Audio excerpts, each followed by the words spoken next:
Olá, pessoal! Estamos aqui mais uma vez para mais uma aula da nossa disciplina de marcadores moleculares. Agora tratando dos marcadores principalmente baseados na técnica de PCR, ok? Nossa disciplina é ofertada para o curso de Biotecnologia.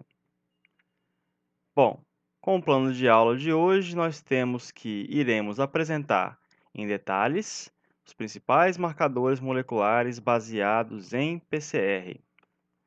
Dentre estes estão os marcadores sem conhecimento de sequência, como RAPD e AFLP, e os marcadores com conhecimento prévio de sequência, que são os microsatélites. E então, apresentar suas principais aplicações. Bom, começando então pelo RAPD, tratando das suas origens, o grande avanço na área de marcadores moleculares baseados em PCR ocorreu na década de 90, com a ideia de utilizar primers curtos de sequência arbitrária a critério do pesquisador para dirigir a reação de amplificação. A técnica foi desenvolvida por dois grupos, lotados nos Estados Unidos, sobretudo iniciando-se então com Williams e colaboradores na década de 90. E a tecnologia do RAPD permitiu a realização de estudos em espécies não modelo e novas espécies. Bom, como nós falamos em aulas anteriores, a técnica de RAPD ela é baseada no uso de primers arbitrários, os quais, no caso, eram utilizados sem o conhecimento das regiões os quais iriam anelar. Então, se nós tínhamos, por exemplo, DNAs molde de dois indivíduos, o indivíduo A e o indivíduo B, e então, no uso durante uma reação de PCR, nós tivéssemos primers oligonucleotídeos arbitrários de sequência predominantemente curta, ok? Então, ao anelarem em regiões específicas dos DNAs, dos genomas desses indivíduos, ok?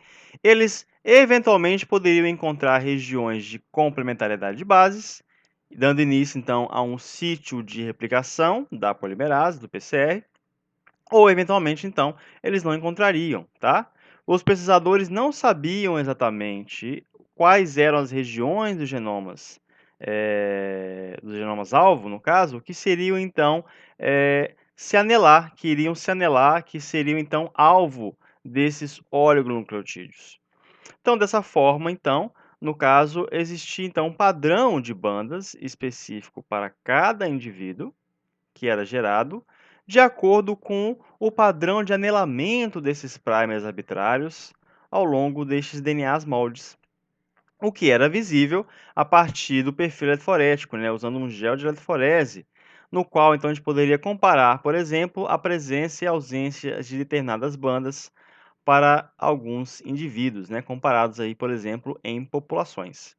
Então, o polimorfismo era visto de fato a partir da presença ou não de fragmentos gerados a partir dessa amplificação de PCR, sem nenhum conhecimento de onde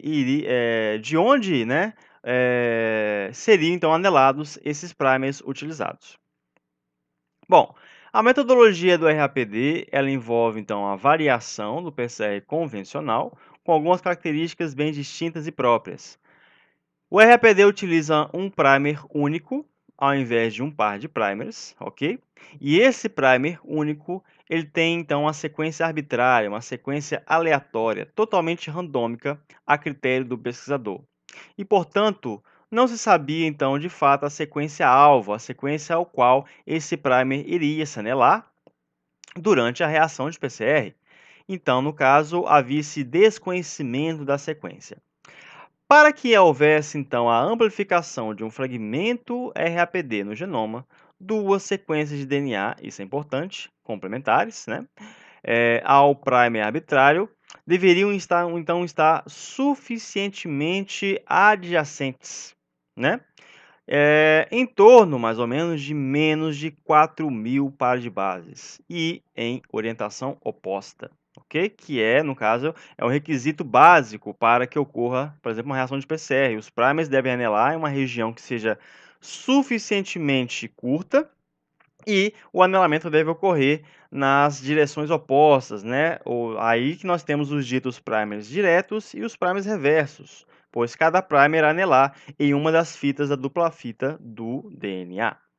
E cada primer arbitrário dirige a síntese de vários segmentos de DNA de forma simultânea em diversos pontos do genoma, resultando assim em diferentes bandas no gel.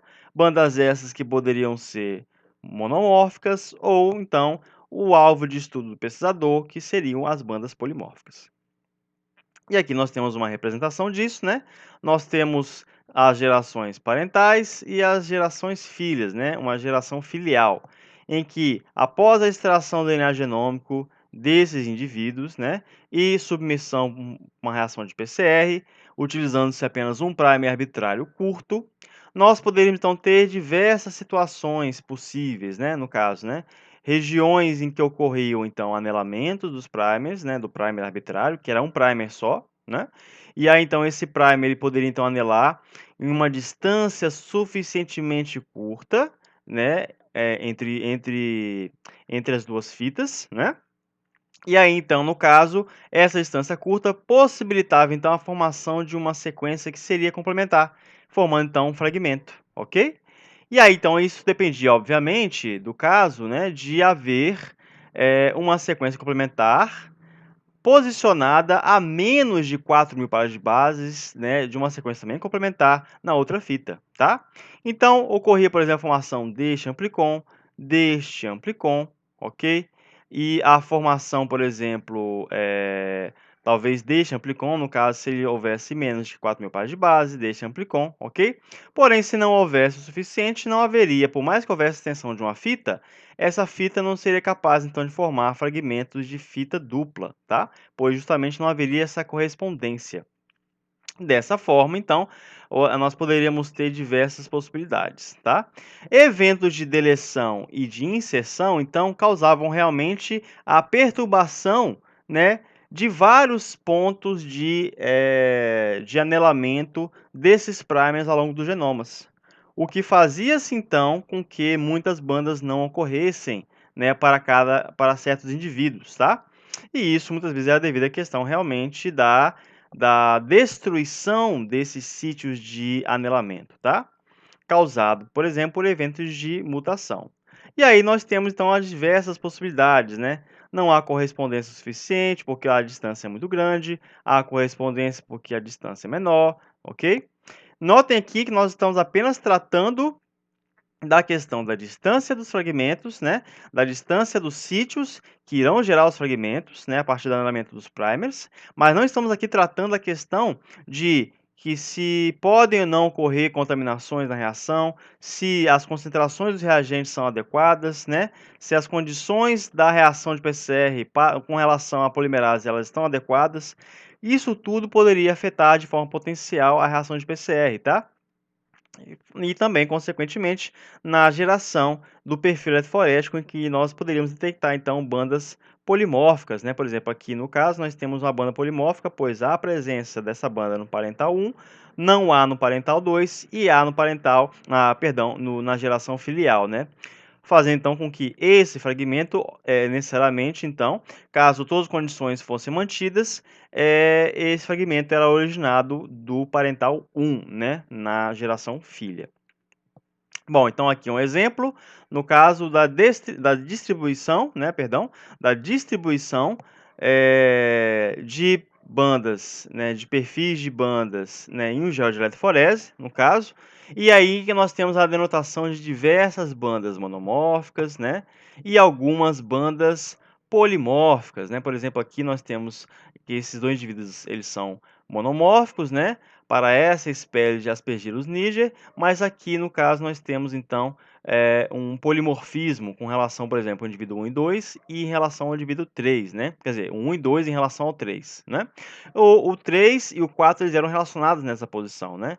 Em relação, por exemplo, ao 6, que era similar a 1 e 2. E aí nós poderíamos ter outras possibilidades, né? Como, por exemplo, aqui para o Aspergillus carbonários, né? No caso, nós temos então essa posição também polimórfica, né? Entre o indivíduo 19, né? Em comparação com o indivíduo 20 e 21.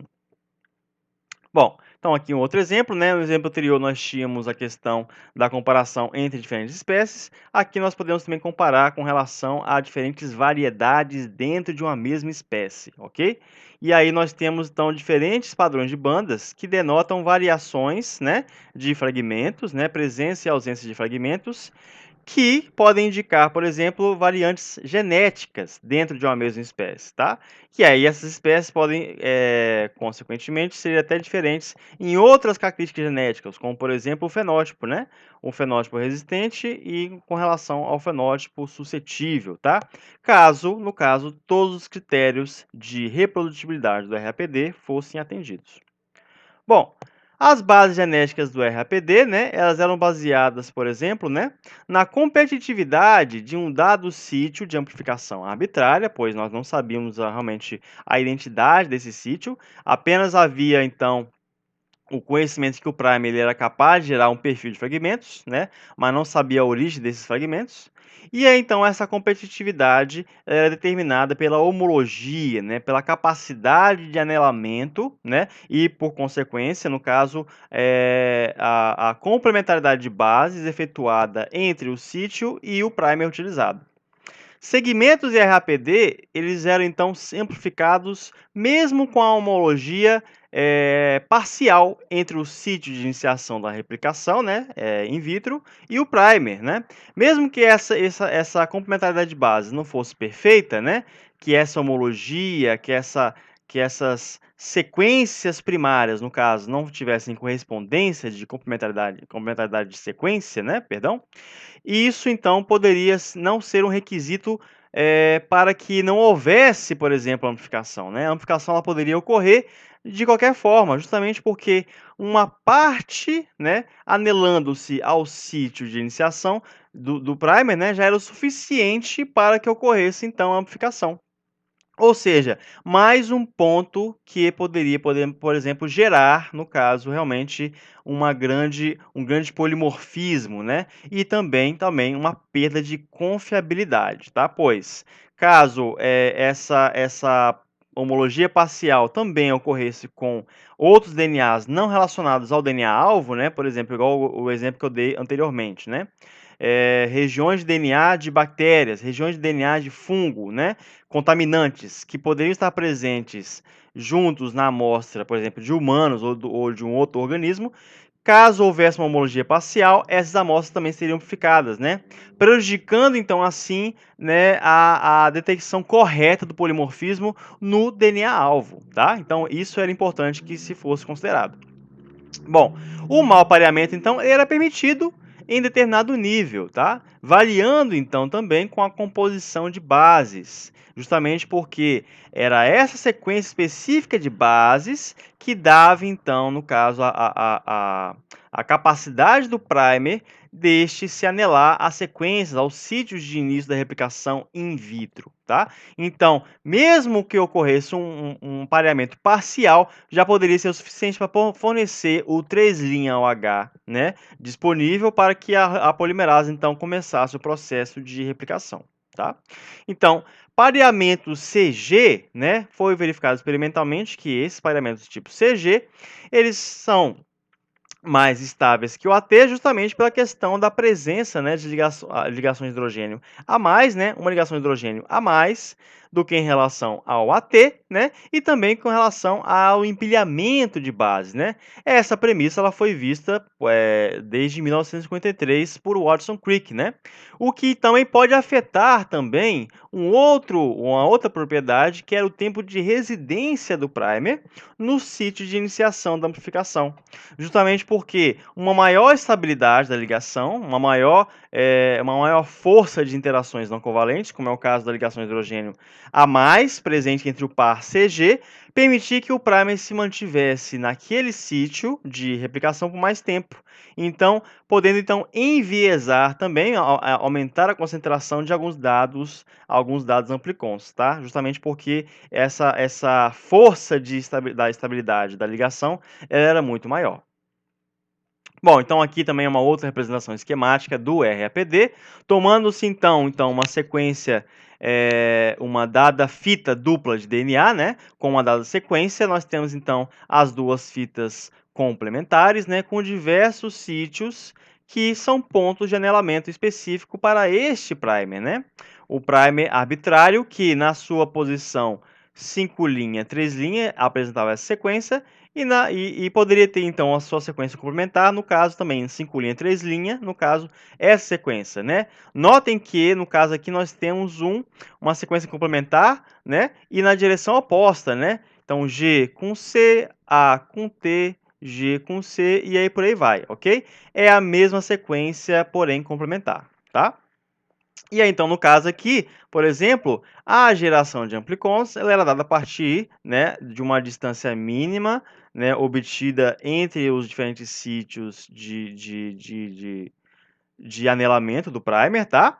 Por conta, no caso, que se fossem menor do que 4.000 pares de bases, as posições entre esses sítios, no caso, haveria, então, a amplificação. E aí, então, por exemplo, eu poderia ter, então, a formação desses sítios, no caso, a formação, perdão, desses amplicons, a partir do uso, por exemplo, de um desses primers apenas, tá? Então, no caso aqui, por exemplo, nós temos então a amplificação PCR do DNA genômico usando apenas um único primer randômico, que poderia, por exemplo, ser este primer aqui, tá? E aí, então, na fita 1, ele seria, então, encontrado, o sítio de anelamento seria encontrado neste ponto, né? Mais a 3', né? Na posição mais, no terminal 3'. Enquanto que na fita 2, ele então vai se encontrar nessa posição também, ok? É o mesmo primer, só que ele vai anelar então em diferentes orientações, tá? Gerando então a amplificação de um produto do locus entre o locus 5 e 6, né? Entre os 5 e 6, pois ele atendia então a distância mínima de distância, a distanciamento, perdão, para que ocorresse o anelamento entre os primers, né, menor que 4.000 pares de bases, né, usando apenas um único primer arbitrário.